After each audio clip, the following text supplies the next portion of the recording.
Ndugu mtazamaji wetu, kama ni mara yako ya kwanza unajiunga nasi Mswati Media, basi usisahau kubonyeza alama ya kengele iliyoko juu ya video yako, na hapo utakuwa umeweza kujiunga nasi na utaweza kutupata moja kwa moja kupitia Mswati Media, ambao inajihusisha na kutoa taarifa mbalimbali za usajili wa vilabu mbalimbali vya ligi ya NBC Premier League ya nchini Tanzania na hata nje ya mipaka ya Tanzania.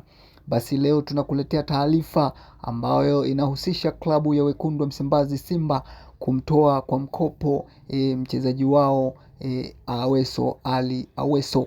Basi anatolewa kwa mkopo kuelekea wapi? Endelea kubaki nasi Mswati Media, tutakujuza kabisa. Mchezaji huyu Ali Aweso Ali anatolewa kwa mkopo kuelekea klabu ya Polisi Kenya ya nchini kule Kenya, ambayo tunazungumzia ni East Africa, ambako ndiko wanataka mchezaji huyo akapate zaidi muda wa kucheza. Hiyo imekuja mara baada ya kuwa ni mchezaji ambaye anakosa muda wa kucheza ndani ya klabu hiyo ya Wekundu wa Msimbazi Simba, na jitihada za kumrudisha mchezaji huyo kwa mkopo katika klabu ya KMC, mchezaji aligoma kuelekea KMC, lakini hivi sasa mchezaji amekubali kwenda kwa mkopo wa miezi 6 katika klabu ya Polisi Kenya. Basi kilichobakia hivi sasa ni taarifa rasmi kutoka Simba Sport Club kwamba wamemtoa mchezaji huyo kwa mkopo kuelekea